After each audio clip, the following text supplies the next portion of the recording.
Pimpinan pengajian Putri Yeni atau Umi Cinta memenuhi panggilan MUI Kota Bekasi untuk mengklarifikasi dugaan pengajian yang menyimpang dari ajaran Islam. Pertemuan berlangsung di Aula Kelurahan Mustika Jaya, Kecamatan Mustika Jaya, Kota Bekasi. Pertemuan itu juga dihadiri Kesbang Pol Kota Bekasi, Camat Mustika Jaya, Forum Kerukunan Umat Beragama, serta Ketua RW 12 yang menjadi lokasi pengajian Umi Cinta. Dari hasil pertemuan, MUI Kota Bekasi memutuskan pengajian pimpinan Putri Yeni alias Umi Cinta tidak menyimpang dari ajaran Islam. Namun, kegiatan keagamaan di rumah Putri Yeni dihentikan dan dipindah ke masjid tak jauh dari kediamannya. Berkaitan dengan materi pengajian yang dilakukan berdasarkan kriteria aliran yang dianggap menyimpang sebagaimana disampaikan oleh Ketua MUI, bahwa pengajian tersebut tidak ada indikasi melenceng dari ajaran Islam. Sementara Putri Yeni membantah soal dugaan pengajian menyimpang yang disebut meminta jemaahnya membeli tiket ke surga senilai 1 juta rupiah. Ia juga menyebut tak benar jika pengajian yang digelar di rumahnya baik pria dan wanita menjadi satu. Itu tidak benar. Semua berita yang simpang siur selama ini membayar 1 juta dijamin masuk surga, itu tidak benar. Saya sudah bersumpah tadi di atas di Al-Quran. Itu tidak benar.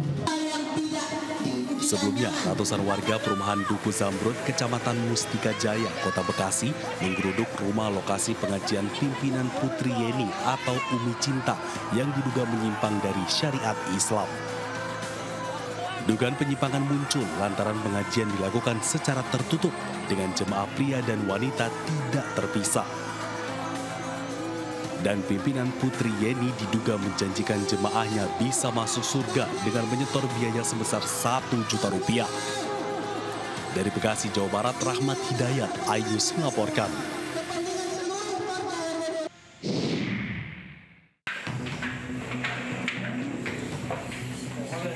Pertanyaan saya, sudah berapa kali kok masuk?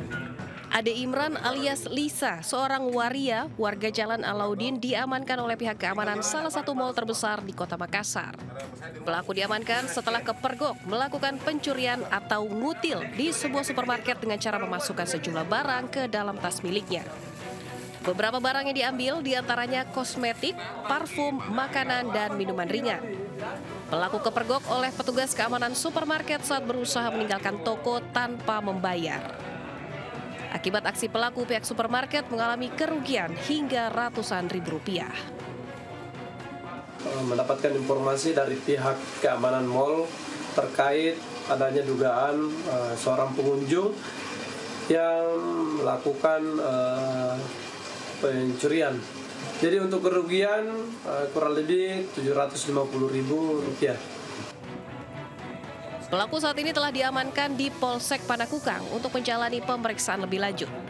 Polisi meminta masyarakat untuk selalu waspada dan melaporkan kejadian mencurigakan kepada pihak berwajib. Dari Kota Makassar, Sulawesi Selatan, Muhammad Nurbone, iNews melaporkan.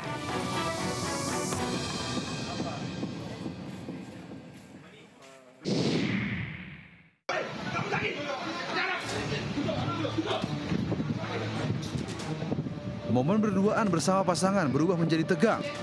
Polisi menangkap seorang pria yang tengah bersama pasangannya di depan minimarket di Wonosobo. Pria itu menggasak minimarket di Temanggung. Pelaku lainnya diringkus di rumahnya di Kendal. Kedua pria itu membobol minimarket di beberapa lokasi di Temanggung. Aksi keduanya terekam kamera pengawas saat membobol minimarket di kawasan Parakan, Temanggung. Mereka menguras 148 bungkus rokok, 1 ponsel, dan sejumlah keranjang. Pelaku masuk ke dalam minimarket dengan merusak plafon. Usai mencuri, keduanya menjual rokok curian ke beberapa pedagang eceran di Parakan. Hasil penjualan untuk memenuhi kebutuhan hidup sehari-hari. Selalu orang melakukan. Untuk rokok itu sudah dijual di warung eceran, dijual senilai 1,5 juta. Padahal total rokok tersebut kalau ditaksir 16 juta, dijual hanya 1,5 juta ke warung eceran. Dari tangan pelaku, polisi menyita sejumlah barang bukti, diantaranya keranjang milik minimarket untuk membawa rokok dan ponsel, barang curian. Atas perbuatannya, dua pelaku dijerat pasal 363 KUH Pidana dengan ancaman hukuman penjara selama 7 tahun. Dari Temanggung, Jawa Tengah, Didono Hartono melaporkan.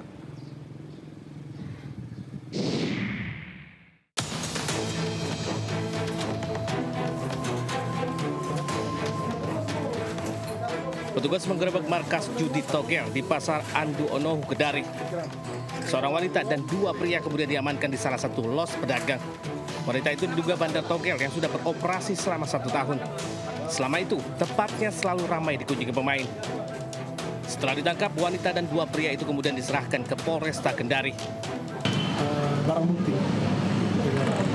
Dibawa di mana dan bagaimana prosesnya sampai saat ini? Ya, setelah diamankan Pol PP dan Perumda, kami arahkan langsung ke Polres, menyerahkan barang bukti berupa uang dan orang.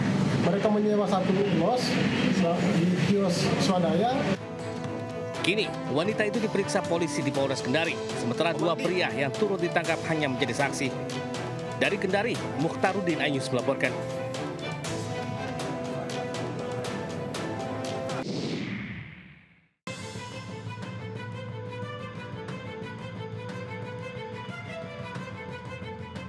Dalam rekaman kamera pengawas, terlihat saat pelaku mencoba mencuri sepeda motor milik warga di Jalan Palmerah Utara 4, Kemanggisan, Jakarta Barat.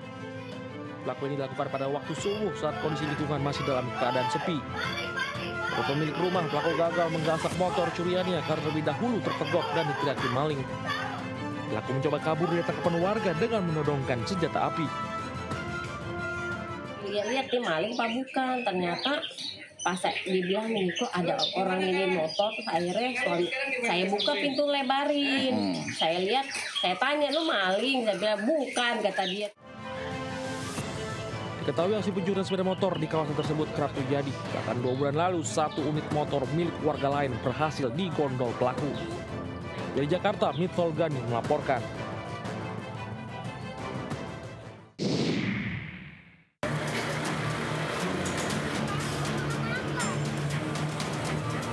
Inilah perburuan penangkapan pelaku premanisme yang kerap memeras pengendara mobil.